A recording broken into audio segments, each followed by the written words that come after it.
Саламатсыңдар балалар. Біз бүгін екінші тараудың картаны оқу ұғымын нені білдіреді деген сұраққа жауап іздейміз. Сабақтың мақсаты план және шартты белгілер ұғымдарына түсінік беру, шартты белгілерді қолданып жергілікті аумақты планын оқу. Осы мақсатқа жету үшін фотосурет, аэрофотосурет және аумақ планының ерекшеліктерін білу керек. Шартты белгілер мен олардың мағынасын білу керек.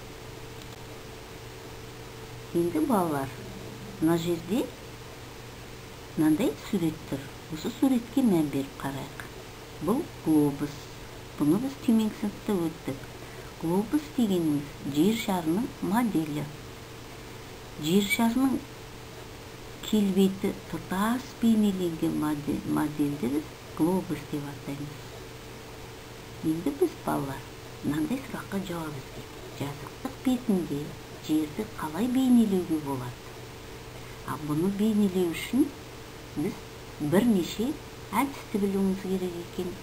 Оған фотосурет, аэрофотосурет, жергілікті аумақтың планында белгілеу, картада белгілеу деген ұғымдарды білуіміз керек. Онда біз қазір жеке-жеке тоқталайық. Фотосурет дегеніміз тек аумағы кішігірім жер телімімен көрсетуге болады. Ол аумақтың жалпы пішіні менен өлшемі көрінбейді. Себебі жаңа фотосурет арт жағын жауып қалады.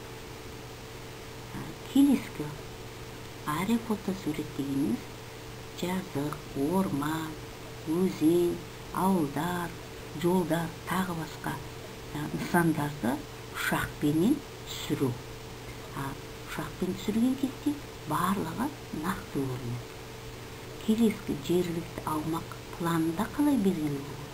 Бұл жергілікті аумақты планды белгілеу үшін міндетті түрде шартты белгілер болу керек. Ол шартты белгілерді қағаз бетіне бейнелеп, сызба арқылы белгілейді. Келесі картада жер бетінің жұлдыздар, аспанның немесе оның бөліктерінің шартты белгілері арқылы жасалған кішірейтілген бейнесі. Балалар, онда шартты белгілер бұл план мен картада түрлі нысандарды белгілейтін таңбалар.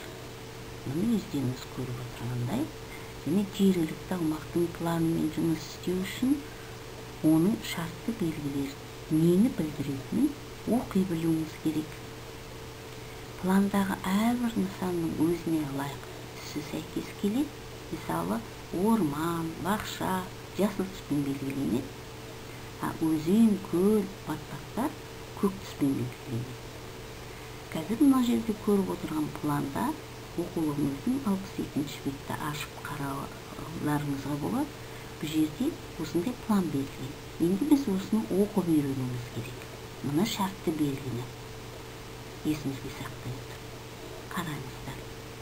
Елді мекен, темір жол және темір бетонның көпірі, қылқан жапырақты орман, су деңгейі көрсетілген көл мен батпақ, ағаш пен құдық, бұталы шалғындық, өзен, жеміс бағы, тас жол және ағаш көпірі, жыра, жылға бастау, қара жол деп белгіленіп тұр.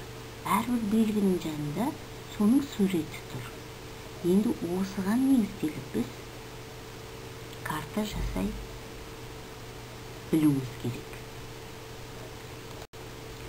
Балалар, енді біз бүгінгі сабағымыздың қорытынды ретінде мына сұрақтарға жауап берейік. Жаңағы планға қарай отырып, өзеннің қандай белгіменен көрсетілгенін анықта дейді. Әрине біз анықтай аламыз, көп белгімен белгіленеді. Өзен ағысының бағыты қалай көрсетілген, оның аты қандай түспен жазылған дейді. Әрине өзеннің ағысын бағдарша арқылы берілген, кара түспен жазылган. Батпакты кандай белгинин белгилегенин аныктаңыз дейт. Әрине, биз жаңа айтып кеттик, көк түспен белгилейт. Булак пен кудуктун шартты белгилери. Булак менен кудуктун шартты белгилери көк және кара түспен белгилейт. Бакша мен аралас ормандын шартты белгилерин аныктаңыз дейт.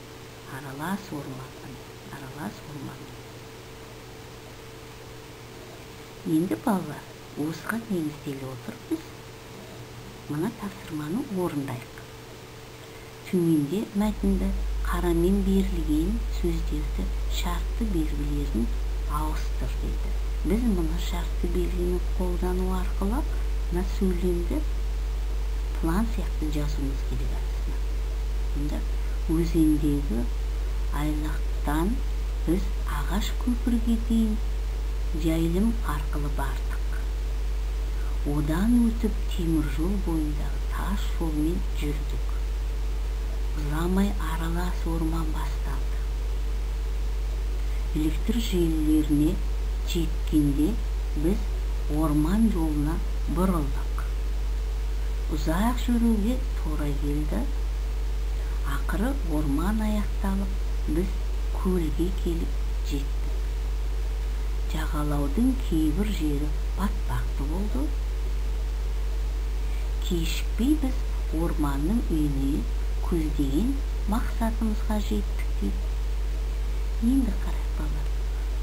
Өзендегі айлақтан біз ағаш көпірге дейін жайылым арқылы бардық дейді. Өзен айлақ, өзеніміз, ағаш көпір. Осылай арғарата мына жердегі шартты белгілерді қолдану арқылы осы сөйлемді толықтырып жазыңыздар. Бүгінгі сабақ осымен аяқталды. Балалар, сау болыңдар.